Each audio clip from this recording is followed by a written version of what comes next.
How to remove music sticker from Facebook story.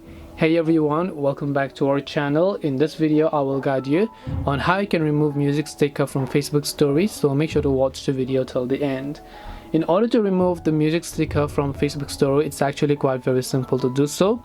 All you have to do is go ahead and then make sure you launch the Facebook application here, and then whenever, let's say that you're trying to just create a story, you just happen to open it up like this, and then you tap the music option over here, and if you select a certain music, what happens is that the sticker is going to appear like this. But let's say that you don't want the sticker but you only want the music. For that, make sure to tap on the sticker, and then here you'll find a little grayed out icon which is the no parking sign. When you tap on that icon, that music will only be visible but not in the sticker, but the music will still be listenable and hearable. You can say the song will play in your story without any additional text, lyric or sticker. And this way you can go ahead and remove music sticker from Facebook story.